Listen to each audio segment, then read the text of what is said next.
आज हम सब Tarkeshwar Narayan Agrawal teachers training college की तरफ से मैं नीरज तिवारी बीएड सत्र 19 और 21 के सभी प्रशिक्षुओं को ऑनलाइन क्लास में स्वागत करता हूं। आज हम लोग पिछले क्लास की भांति फिर से एक बार ऑनलाइन के माध्यम से आप लोगों का अध्ययन अध्यापन का कार्य जो है शुरू करेंगे। TN Agrawal teachers training college दो आयामों को लेकर के इस समय काम कर रहा है। पहला तो एक वैश्विक महामारी के संदर्भ में लोगों को जागरूक करना और दूसरा प्रशिक्षुओं का पठन पाठन किसी भी तरह से बाधित न हो उसको भी ध्यान में रखा गया है। 2 डायमेंशनल प्रोग्राम जो है कॉलेज मैनेजमेंट संचालित कर रहा है। उसमें पहला डायमेंशन हम लोगों का जो है वह लोगों को जागरूक करने का है, जिससे अधिक लोग कोरोना के प्रति जागरूक हों, सोशल डिस्टेंस को मेंटेन करें, जिससे कि हम हमारी फैलने से रोक सकें। तो उसके लिए कॉलेज मैनेजमेंट की तरफ से खास करके मेरे सचिव परम आदरणीय कृष्ण मुरारी अग्रवाल साहब की तरफ से एक सोशल नेटवर्किंग के माध्यम से एक चेन बना करके लोगों को जागरूक किया जा रहा है। एक लोग 5 लोगों को जागरूक करते हैं, वो 5 आगे 25 लोगों को जागरूक करते हैं, वो आगे 125 लोगों को जागरूक करते हैं और इस तरह से एक लंबा चेन हो रहा है, जिससे कि लोगों में जागरूकता आए और वैश्विक महामारी से हम लोग जो है आसानी से लड़ सके, उसे हरा सके। दूसरे डायमेंशन में शिक्षा प्रक्रिया की शुरुआत की गई है ऑनलाइन के माध्यम से, जिससे कि सारे लोग घर पे बैठे आसानी से अपने अध्ययन अध्यापन को कर सकें। उसके लिए भी मैनेजमेंट बहुत सक्रिय तरीके से छात्रों के बीच ऑनलाइन मटेरियल उपलब्ध कराना, ऑनलाइन क्लास कराना, ये सारी व्यवस्थाएं कर रही है। उसी के तहत आज हम लोग एक नए टॉपिक पे चर्चा करेंगे जो मिड डे मील प्रोग्राम है। यह कार्यक्रम 15 अगस्त 1995 को भारत सरकार ने शुरू किया। यह प्रोग्राम 1995 में तो अवश्य शुरू हुआ, लेकिन इसकी पृष्ठभूमि भारत में बहुत पहले से रखी गई थी। भारत में सबसे पहले तमिलनाडु राज्य में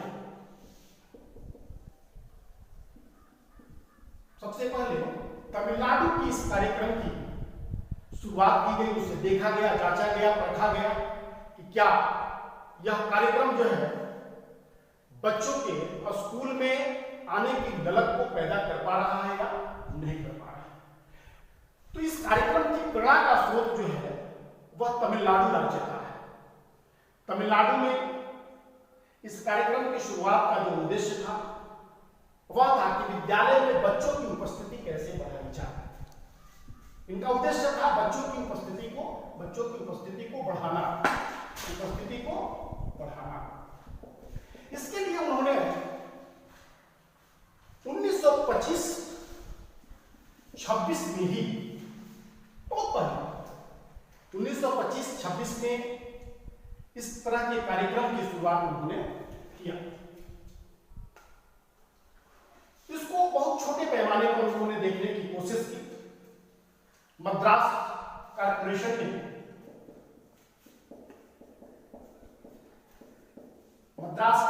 के माध्यम से इसकी शुरुआत की गई और इसको देखा गया कि वाकई ये मिड डे मील प्रोग्राम बच्चों को भोजन देने की जो व्यवस्था है उसके माध्यम से क्या बच्चों की, देखें कि 1925-26 में इस बात की शुरुआत मद्रास के कॉर्पोरेशन ने शुरू की। आखिर इसकी स्थिति क्यों बनी? बच्चे की उपस्थिति कक्षा में क्यों नहीं हो रही थी? इसके पीछे कोई ना कोई कारण अवश्य रहा होगा। हमारा जो देश है वह एक गरीब विकासशील देश है। भारत एक गरीब विकासशील देश है। यहाँ के निर्धन परिवार के बच्चे जो है वह आय के स्रोत के रूप में देखे जाते हैं। चूंकि गरीबी की वजह से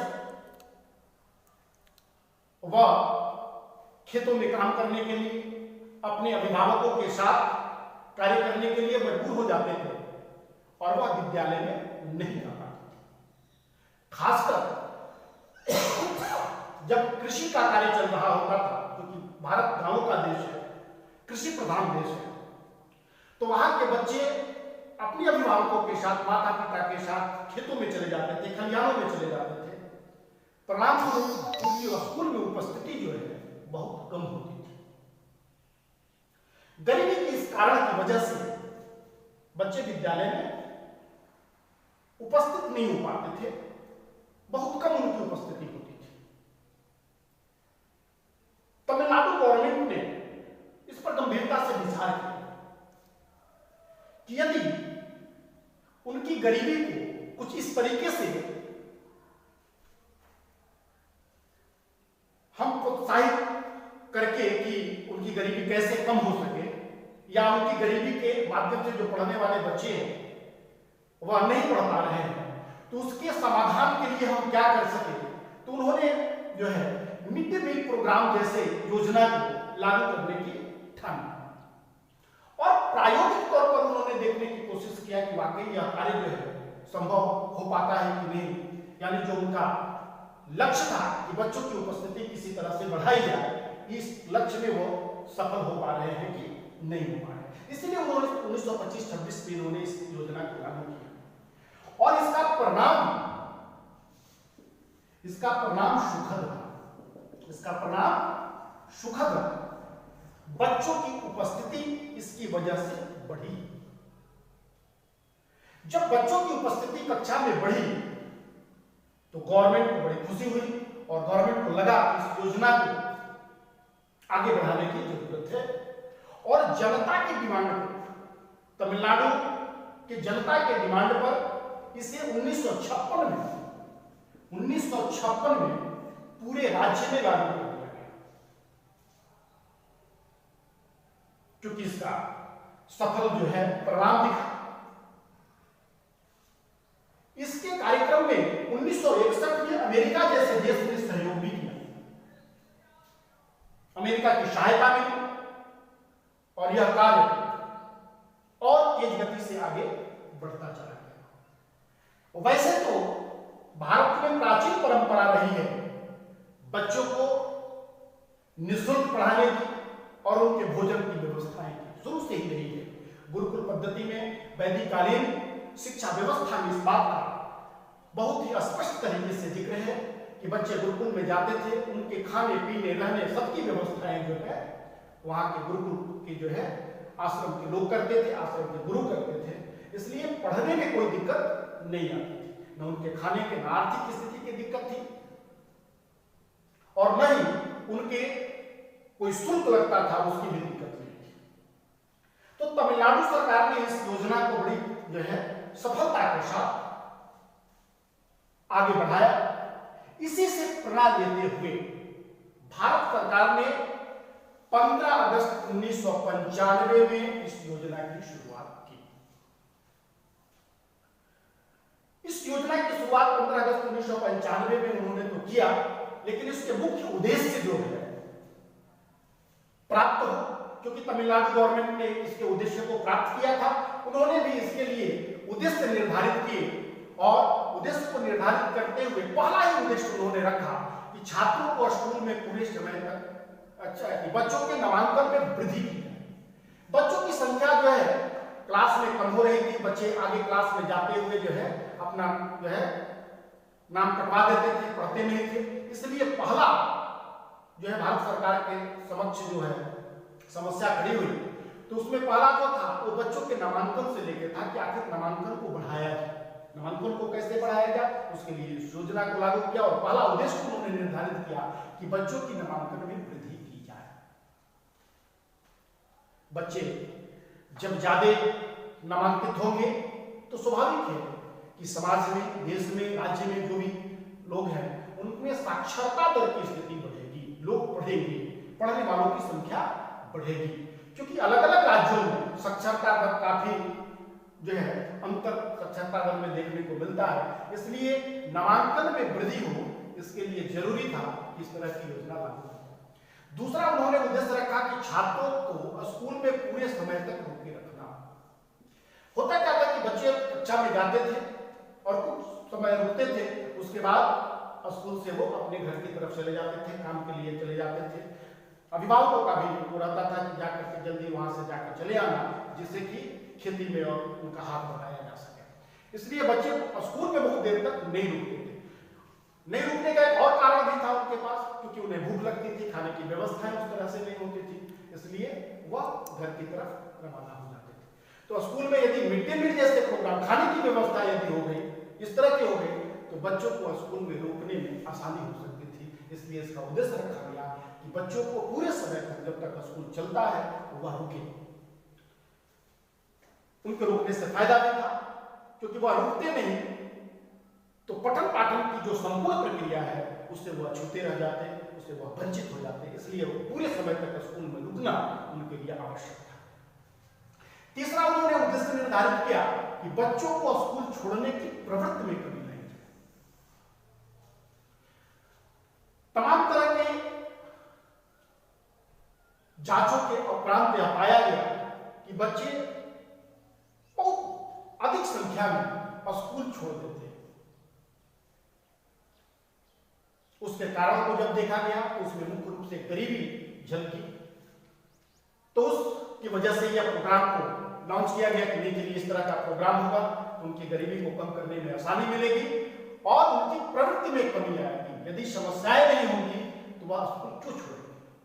कोई नहीं चाहता है कि हम नहीं पढ़ें, सब लोग चाहते हैं कि हम पढ़ें, लेकिन गरीबी जो है उसमें आड़े आती है और उसको यदि दूर कर दिया जाए तो लोगों को, बच्चों को पढ़ने में मन अवश्य लगेगा। तो तीसरा उद्देश्य का निर्धारित किया गया कि बच्चे स्कूल छोड़ने की प्रवृत्ति में कमी लाएं। चौथा उद्देश्य निर्धारित किया गया कि निर्बल आय वर्ग के बच्चों में शिक्षा ग्रहण करने की क्षमता विकसित किया जाए। जो अमीर वर्ग के लोग हैं वह तो विद्यालय चले जाते हैं, जिनके पास आय के स्रोत हैं वह विद्यालय तो चले जाते हैं, लेकिन निर्बल वर्ग के लोग जिनके पास आय नहीं है, जिनके पास खाने की समस्या है, उनके बच्चे शिक्षा ग्रहण नहीं कर पाते थे। और इस तरह के भी प्रोग्राम को किया जाए तो बच्चों के शिक्षा ग्रहण करने की जो क्षमता है, कैपेसिटी है उनकी, वह बढ़ेगी, वह विकसित होगी। इसलिए चौथा उद्देश्य इस तरह रखा गया। पांचवें उद्देश्य में छात्रों को स्वच्छ और पौष्टिक भोजन प्रदान करने का भी उद्देश्य रखा गया। मिड डे मील योजना में खाना जो बच्चों को देने की प्रक्रिया है उसमें बहुत ही स्वच्छता का ध्यान रखा जाता है, साथ ही साथ बच्चों को अच्छे कैलोरी मिले और प्रोटीन युक्त भोजन मिले, इसकी भी व्यवस्था जो है की गई है। और इससे बच्चों को जो है स्वास्थ्य भी जो है उनका स्वास्थ्य भी ठीक रहे और पौष्टिक भोजन के बिना स्वास्थ्य कैसे ठीक होगा उसका भी ध्यान रखा गया और पौष्टिकता के साथ स्वच्छ भोजन प्रदान करने का उद्देश्य रखा गया। अगला जो उनका उद्देश्य था, छात्र छात्राओं को एक स्थान पर भोजन उपलब्ध कराकर उनके मध्य सामाजिक सौहार्द की भावना को जागृत करना। चूंकि यह कार्यक्रम प्राइमरी और अपर प्राइमरी के लिए बनाया गया था और इस बच्चों में इसी के माध्यम से सामाजिक बोध भी पैदा हो जाए, सामाजिक समरसता भी पैदा हो जाए, बच्चों के बचपन से ही इस तरह की प्रवृत्ति पैदा हो जाए कि वह सामाजिक दायित्व को समझे, सामाजिक प्रेम को समझे, सामाजिक सौहार्द को समझे। उसके लिए छात्र छात्राओं को, सबको, अमीर हो गरीब हो जो भी हो, विद्यालय में सबको एक साथ बैठा करके भोजन कराने का जो व्यवस्था गवर्नमेंट ने उद्देश्य बना करके किया कि इससे इस उद्देश्य की भी प्राप्ति हो सकती है। तो मुख्य रूप से हम लोगों ने 6 उद्देश्यों की चर्चा की, जिसके तहत इस मिड डे मील प्रोग्राम को रखा गया था। यह मिड डे मील प्रोग्राम कक्षा 1 से 5 तक के लिए और कक्षा 6 से 8 यानी प्राइमरी और अपर प्राइमरी दोनों के शुरू किया गया। प्रारंभ में इस योजना के तहत प्रति छात्र 100 ग्राम अनाज देने की व्यवस्था थी। अनाज देने की व्यवस्था थी। अब इसकी स्थिति यह हुई कि इस तरह का कार्य करने के बाद जब देखा गया, कुछ दिनों के बाद इसका निरीक्षण किया गया, इसको जांचा गया कि यह अनाज जो दिया जा रहा है बच्चों को, क्या इससे बच्चों के स्कूल में आने की प्रवृत्ति बढ़ रही है कि नहीं बढ़ रही है। तो उसमें देखा गया कि पहले तो हम लोगों का उद्देश्य जो था कि विद्यालय में बच्चों की उपस्थिति बढ़ना, एक डायमेंशन ये था। दूसरा था कि उनका शरीर स्वस्थ रहे, स्वच्छ और पौष्टिक आहार मिले, यह उद्देश्य निर्धारित था। तो क्या यह दोनों आयामों पर यह खरा उतर रहा है कि नहीं? क्या इस तरह के अनाज देने से बच्चों में इस दोनों तरह की प्रवृत्तियों में सुधार हो रहा है कि नहीं हो रहा है? तो उसमें पाया गया कि बच्चों के स्वास्थ्य में अपेक्षित सुधार जो है, उनके स्वास्थ्य में अपेक्षित सुधार नहीं हुआ। स्वास्थ्य में अपेक्षित सुधार जो है नहीं हुआ। जो योजना में यह सोचा गया था कि नहीं इससे बच्चों के स्वास्थ्य में सुधार होगा, वह सुधार दिखता हुआ नहीं पाया गया। दूसरी चीज कि बच्चों के क्लास में उपस्थिति जो है, वर्ग में उपस्थिति जो है, उपस्थिति में भी अपेक्षित सुधार नहीं हुआ। यह चिंता का विषय बना। इस तरह के कार्य करने से जब परिणाम सार्थक नहीं आ रहे हैं तो इसे बदलना होगा, इसे बदलने की जरूरत है। उसी समय सर्वोच्च न्यायालय का 2001 में एक निर्णय आया मिड डे मील योजना के तहत। 28 नवंबर 2001 में सुप्रीम कोर्ट यह निर्देशित करती है कि बच्चों को जो अनाज दिया जा रहा है उस अनाज की जगह बच्चों को पका हुआ भोजन दिया जाए। इस बात को कुछ राज्यों में तो गंभीरता से लिया, लेकिन अधिकतर लोगों ने इसे गंभीरता से नहीं लिया। लेकिन धीरे धीरे 2004-05 के आसपास राज्यों में भी जागरूकता आई, राज्य भी सचेत हुए कि नहीं, यदि इस तरह के परिणाम नहीं आएंगे तो ये मिड डे मील योजना चालू करने से लाभ ही क्या। तो उन लोगों ने अब पका पकाया भोजन की शुरुआत किया। अब उसमें पका करके भोजन जो दिया जाता था, मुख्य रूप से 2 तरह के भोजन उस समय दिए जाते थे। एक तो उनको दलिया दिया जाता था और दूसरा खिचड़ी देने की व्यवस्था। ये व्यवस्था करने के बाद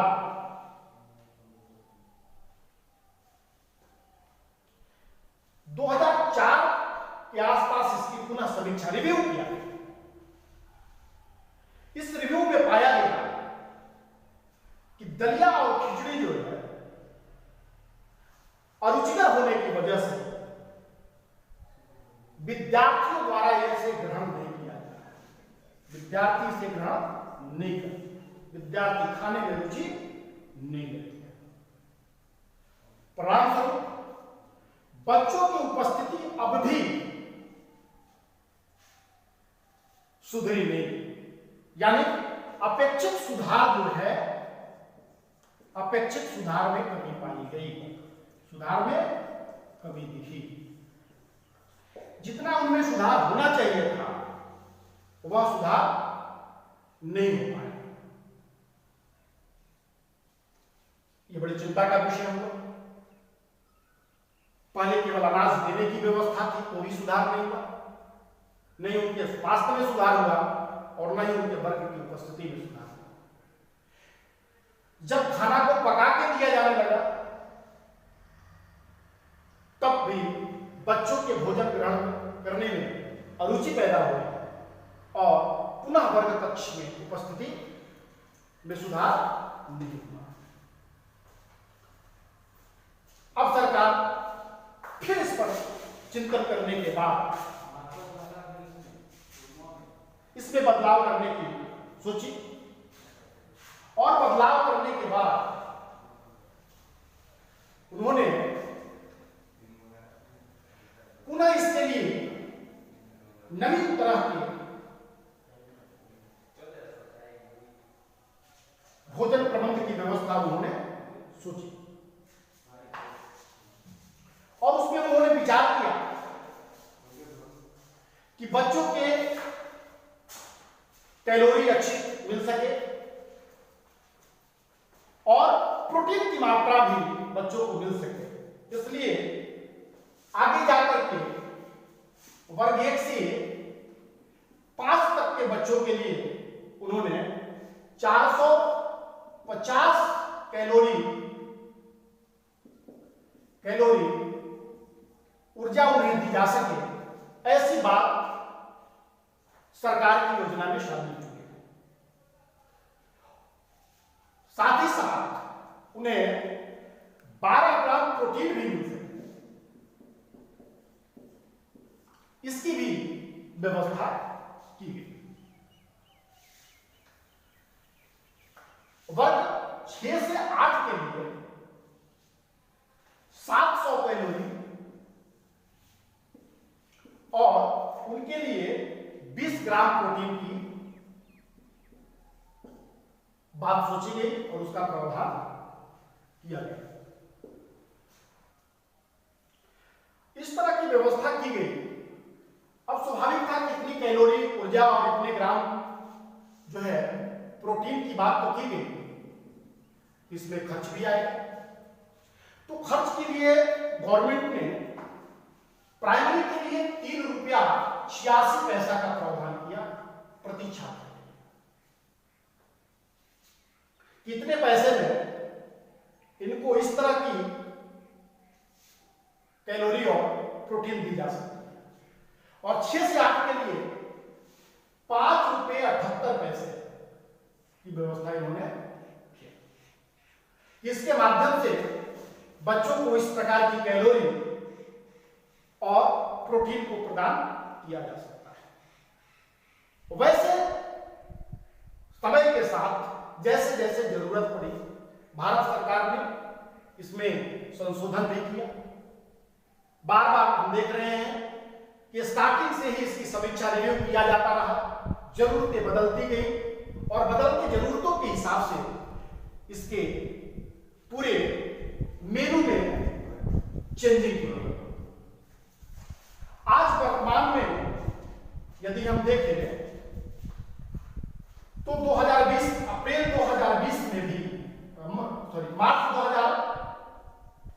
मार्च 2020 में भी एक नए मेनू को भारत सरकार ने लॉन्च किया कि उसके हिसाब से जो है लोगों को खाद्य सामग्रियां उपलब्ध कराई जाए, उनको भोजन उपलब्ध कराया जाए। उसके लिए उन्होंने 1 अप्रैल से उसे लागू कर दिया और लागू करने के बाद कुकिंग कॉस्ट जो है जिसकी मैं चर्चा कर रहा था उसको उन्होंने बदल दिया और उसके लिए उन्होंने प्राइमरी के लिए अब 4 रुपये 97 पैसे, कक्षा 1 से 5 के बच्चों के लिए 4 रुपया 97 पैसा निर्धारित कर दिया और कक्षा 6 से 8 के लिए उन्होंने 7 रुपया 45 पैसा निर्धारित कर दिया। समय के साथ हम देख रहे हैं कि इनके जो कुकिंग कॉस्ट है उसमें परिवर्तन किया गया। पहले कम पैसे उस पर खर्च किए जाते थे, अब जो देखा गया प्रति छात्रों के ऊपर जो खर्च किए जा रहे हैं वह पैसा बढ़ गया। इसमें जो है केंद्र सरकार और राज्य सरकार दोनों का योगदान है। केवल केंद्र सरकार ये नहीं देती बल्कि राज्य सरकार भी इसे वहन करती है। अब इसकी 4 रुपया 97 पैसा में यदि केंद्र और राज्य का योगदान हम देखें तो उसमें पाएंगे कि 2 रुपया 98 पैसा इसमें केंद्र सरकार देती है। 2 रुपया 98 पैसा केंद्र सरकार और 1 रुपया 99 पैसा लगभग राज्य सरकार का इसमें योगदान है। उसी तरह से यदि हम 6 से 8 की बात करें तो इसमें भी हम पाएंगे कि 4 रुपया 47 पैसा यह अधिकतम योगदान जो है केंद्र सरकार का है, राज्य सरकार का कम है, और 2 रुपया 98 पैसा राज्य का है। तो इस तरह से लगभग 60 और 40 के रेशियो के हिसाब से केंद्र और राज्य सरकार इस पे जो है खर्च करके बच्चों के लिए एक पौष्टिक आहार की व्यवस्था कर रहे हैं। यह तो भारत के समान राज्यों के लिए लागू है, लेकिन भारत के कुछ विशेष राज्य ऐसे हैं जैसे पूर्वोत्तर के राज्य, उत्तर पूर्व के राज्य जो हैं उनके लिए, प्लस 2 हिमालयी राज्य जिसमें आपका हिमाचल और उत्तराखंड है, साथ ही साथ जम्मू और कश्मीर को भी इसमें जोड़ दिया गया है। पहले की व्यवस्था जम्मू और कश्मीर में इस तरह से लागू नहीं होती थी, लेकिन नवीन प्रावधान के अनुसार इस व्यवस्था को जो है लागू कर दी। तो पैसा तो उतना ही है, दोनों के लिए समान पैसे की व्यवस्था प्राइमरी और जो है प्राइमरी के लिए किया गया, लेकिन केंद्र और राज्य सरकार का जो अलग अलग योगदान है उसमें अंतर। अब इसमें जो है आपका कक्षा 1 के लिए जो कक्षा 1 से 5 के लिए जो केंद्र का योगदान है वह 4 रुपया 47 पैसा, 4 रुपया 47 पैसा अकेले केंद्र दे रहा है, और राज्य का 0.50 का योगदान, जबकि हम लोगों ने उसमें जो है देखा था कि 2 रुपया 98 पैसा ही केवल केंद्र जो है देता था और 1 रुपया 99 पैसा राज्य का होता था। सामान्य स्थिति में हम जो देख रहे हैं तो ये हमें दिखता है, लेकिन विशेष राज्यों के लिए जो प्रावधान किया गया है जिसमें आपके पूर्वोत्तर के राज्य, 2 हिमालयी राज्य जिसमें हिमाचल और उत्तराखंड को शामिल किया गया, और जम्मू और कश्मीर को यदि देखा जाए तो उनके लिए केंद्र और राज्य का जो अनुपात है इसमें अंश देने का वह भिन्न है। उसी तरह से 6 से 8 में यदि हम बात करें तो केंद्र का जो है 6 रुपया 70 पैसे और राज्य का 0.75 पैसे की ही व्यवस्था की गई है। यानी जहां आर्थिक स्थिति गड़बड़ है या जहां जो राज्य गरीबी से जूझ रहा है वहां पे इस तरह की व्यवस्थाएं की गई हैं कि वहां पे भी मिड डे मील योजना बहुत ही अच्छे तरीके से लागू किया जा सके, और बच्चों का जो इस योजना का उद्देश्य है कि पौष्टिक आहार भी मिले और बच्चों की उपस्थिति भी बढ़े, इसमें किसी तरह की दिक्कत नहीं है।